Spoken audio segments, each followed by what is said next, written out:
સ્વામિત્રણ જય સોમનાથ. ઓમ નમઃ શિવાય. પ્રિય મિત્રો, તમારો દિવસ શુભ રહે, મંગલમય રહે એવી શુભકામના હું બિલીમરાથી જોગીભાઈ વ્યાસ આપ સૌનું આપણી જોગી શોપમાં હાર્દિક સ્વાગત કરું છું.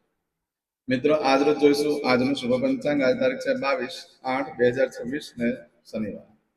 શ્રાવણ સુદ દસમ તિથિ છે. આજે કામનાથ મંદિર પાટોત્સવ.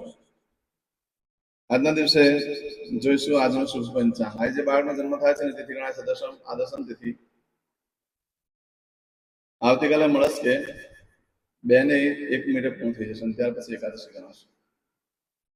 આવતીકાલે એકાદશીનો ઉપવાસ વગેરે આવતીકાલે કરવાનો રહેશે. આજે જે બાળકનો જન્મ થાય છે એની નક્ષત્ર ગણાય છે જ્યેષ્ઠા. જ્યેષ્ઠા નક્ષત્ર આજે બપોરે 2:49 પૂર્ણ થઈ જાય છે. મિત્રો, આ જ્યેષ્ઠા નક્ષત્રમાં બાળકનો જન્મ હોય એનો મુખ જોવામાં દોષ નથી, પણ બને તેટલી જલ્દી વિધિ કરી લેવી, જેથી કરીને નુકસાન ન કરે.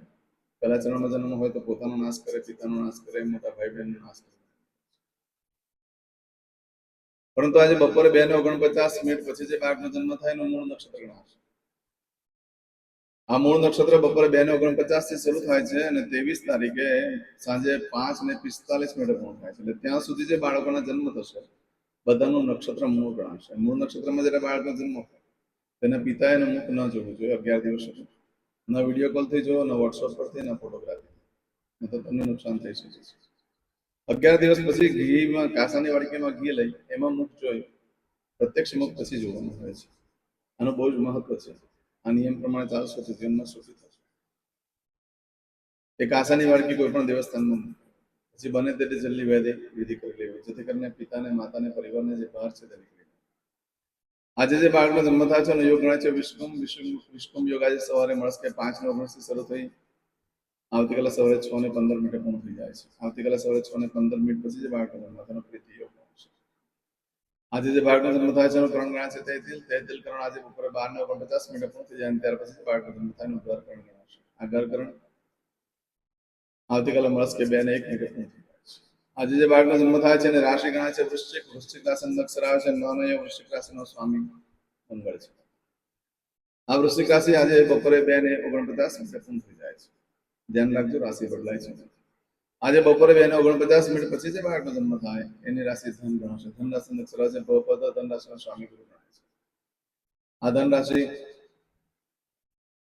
આજે બપોરે 2:49 થી શરૂ થઈ 25 તારીખે મળસ્કે 3:07 પૂર્ણ થાય છે. એટલે ત્યાં સુધી જે બાળકોનો જન્મ થાય બધાની રાશિ ધન ગણાશે. રાશિથી વાર નક્ષત્ર કરણનું બહુ જ મહત્વ છે. જેનો જન્મ છે તેને ચોક્કસ પ્રમાણે પૂજા વિધિ કરી લો, જીવન સરળ બને. આજે જે કે મારા સબસ્ક્રાઇબ મિત્રમાં ઘર પરિવારમાંથી કોઈ પણ સદસ્યની વર્ષગાંઠ છે, મેરેજ એનિવર્સરી છે, બધાને મારે ઘણી ઘણી શુભકામના. તમારા જીવનમાં ખૂબ પ્રગતિ નથી થાય. ભગવાન શંકર તમારી બધી મનોકામના કરે. આજે સવાર મોટી આજને શું કામ કરી લો, આખું વર્ષ તમારું તો સુંદર થશે.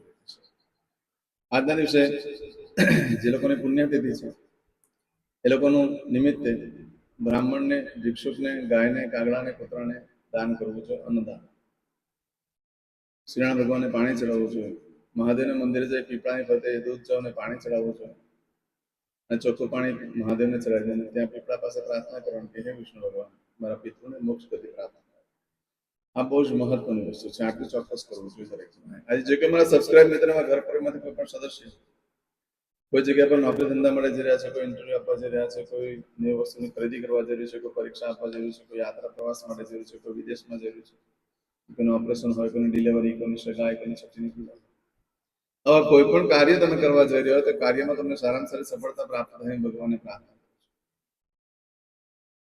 આજના દિવસે સૌથી પહેલા ઘરેથી નીકળતા પહેલા જ આજે આપણી જોગેસ્ટ ચેનલ પર જઈ પ્લે લિસ્ટમાં જઈ શનિવારનું શુકન જોઈ લો, એ કરીને નીકળો તો સારી સફળતા મળશે. આમ તો ઘરેથી નીકળો છો તો વડીલ વૃદ્ધ વ્યક્તિને વંદન કરી લો, દેવસ્થાનમાં ભગવાનને પગે લાગીને કહેવાનું મારા કાર્યમાં મારી સાથે રહેજો. આજે ભિક્ષુકને ભોજન કરાવવાનું, દવાનું દાન કરવાનું બહુ જ મહત્વ છે. આજે આખા દિવસમાં કોઈ પણ કાર્યક્રમમાં લખી તેના માટે ચોક્કસ શુભ સમય છે તે આપણે જોઈ લઈએ. સવારે 7:30 થી 9 વાગ્યા સુધીનો સમય શુભ રહેશે. બપોરે 12 થી સાંજે 4:30 વાગ્યા સુધીનો સમય શુભ રહેશે. સાંજે 6 થી રાત્રે 7:30 વાગ્યા સુધીનો સમય શુભ રહેશે. રાત્રે 9 થી આવતીકાલે મળશે 1:30 સુધીનો સમય શુભ રહેશે. આવતીકાલે સવારે 4:30 થી સવારે 6 વાગ્યા સુધીનો સમય શુભ રહેશે. આ બધો આજનો શુભ સમય કીધો, પરંતુ મિત્રો આજે બિલકુલ અશુભ દિવસ છે. એટલે કોઈ કાર્ય કરવા માટે યોગ્ય દિવસ નથી. આજે શનિવાર છે, શ્રાવણ માસ ચાલે છે. જે હનુમાનજીનું મંદિર પીપળાના ઝાડ નીચે ત્યાં આગળ જઈને હનુમાનજીની ઉપાસના આરાધના કરવાથી મહાદેવની કૃપા પ્રાપ્ત થાય, શનિદેવ પ્રસન્ન થાય છે અને હનુમાનજીની પણ કૃપા થાય છે. તેને અસ્વસ્થ મારુતિ પૂજન કહેવામાં આવે છે. એટલે ખાસ કરવું જોઈએ. તેલ સિંદૂર વગેરે ચડાવવું જોઈએ, ભગવાનને વાપો કરો હનુમાનજી દાદાને, એનાથી હનુમાનજી દાદા ખૂબ પ્રસન્ન થાય છે. આજે કરશું આજનો સંકલ્પ. ચમચીમાં પાણી લઈ લો. અદ્યતને માસન માસોત્તમ બ્રહ્મ પવિત્ર શ્રાવણ માસે શુભે શુક્લ પક્ષે દશમ્યાયામ મંદવાસન વિત્તાયામ વિડીયો પતે એટલે તરત જ તમે જે ભગવાનનું નામ લઈને પૂજા કરી રહ્યા છો એમનું નામ લખીને મોકલાવો. ભગવાનને તમારા માટે પ્રાર્થના કરી તમે લાઈક મોકલી. હવે દરેક જણા પોતાનું સાચું નામ બોલી દો. તમારું ગોત્ર ખબર હોય તો ગોત્ર બોલી દેવાનું.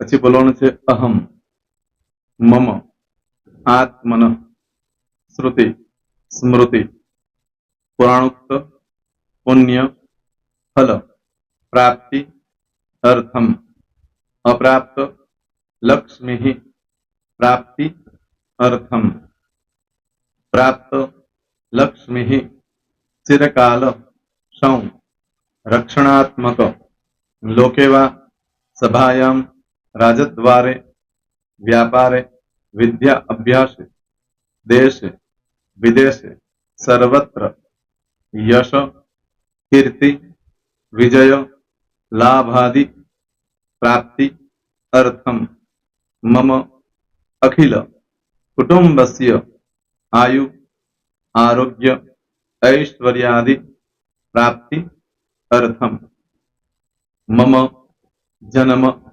समय, तथा च विप्र, वृंदानां, जन्म, समय, जन्म, कुंडली, मध्ये, स्थित, ग्रहः, गोचर, ग्रहः, महादशा, अंतर्दशा, प्रत्यंतर्दशा, तथा च योग, युति, दृष्टि, मध्ये, शुभ फल, प्राप्ति, अर्थम, भय, रोग, शत्रु, बाधा, दोष, मारण, तारण, मंत्र, तंत्र, अरिष्ट, दोष, पीड़ा, निवृत्ति, अर्थम, भूत, प्रेत, पिशाचादि द्वारा रचित अरिष्ट दोष निवृत्ति अर्थम मम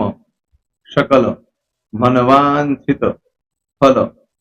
હવે તમારા મનમાં જે કઈ ઈચ્છા હોય તે બોલી જવાનું.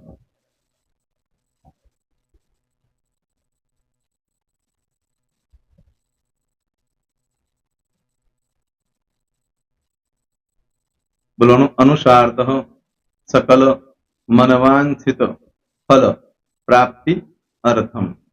હવે જે બરકતની પૂજા વાળા છે એ લોકો તો આ બધું બોલવાનું જ હોય છે. એ લોકો માટે કોઈ સ્પેશિયલ નથી. પણ જે લોકોએ હવે જે કહું છું તે લોકોએ જ બોલવાનું. જેના લગ્ન થઈ ગયા હોય એ લોકોએ બોલવાનું છે. મમ દાંપત્ય જીવન મધ્યે સુખાકારી પ્રાપ્તિ અર્થમ પુત્ર પૌત્રાદિ સંતતિ પ્રાપ્તિ અર્થમ. આ સંતાન પ્રાપ્તિ વાળા માટે પણ આવી જાય છે એમાં. દીર્ઘ આયુ આરોગ્ય ઐશ્વર્યાદિ પ્રાપ્તિ અર્થમ. તથા ચ હવે જેના લગ્ન નથી થયા તે લોકોએ બોલવાનું. મમ જટટી વિવાહ યોગ પ્રાપ્તિ અર્થમ વિવાહ પશ્ચાત દાંપત્ય જીવન મધ્યે સુખાકારી પ્રાપ્તિ અર્થમ. હવે જે લોકોને સંતાન પ્રાપ્તિ નથી, જે લોકોને સંતાન પ્રાપ્તિ છે કરવી છે એ લોકોએ બોલવાનું. મમ દાંપત્ય જીવન મધ્યે સુખાકારી પ્રાપ્તિ અર્થમ તથા ચ દીર્ઘ આયુ આરોગ્ય ऐश्वर्यादि समन्वित संतति सुख प्राप्ति अर्थम. હવે જે અભ્યાસ કરી રહ્યા છો છોકરા વિદ્યાર્થીઓ છે તે લોકોએ બોલવાનું છે. મમ વિદ્યા અભ્યાસ મધ્યે ઉત્તરો ઉત્તર પ્રગતિ ઉન્નતિ સાનુકૂલતા પૂર્વક દિવ્ય સફળતા પ્રાપ્તિ અર્થમ. હવે જે લોકો વિદેશમાં જવા માંગતા હોય કે શીપમાં જવા માંગતા હોય મતલબ ભારત દેશની બહાર જઈને ધંધો વેપાર કરવા માંગતા હોય એ લોકોએ અથવા વિદેશ જવા માંગતા હોય કાયમ માટે એ લોકોએ બોલવાનું છે. મમ જટટી વિદેશ ગમન યોગ પ્રાપ્તિ અર્થમ વિદેશ ગમન કાર્ય મધ્યે સાનુકૂળતા પૂર્વક દિવ્ય સફળતા પ્રાપ્તિ અર્થમ. હવે આરોગ્ય વાળા બોલવાનું છે જેને આરોગ્યની પૂજા આપેલી હોય એ લોકોએ. એમ તો દરેક જણા જ બોલવાનું છે. બોલો મમ આયુ આરોગ્ય ઐશ્વર્યાદિ પ્રાપ્તિ અર્થમ.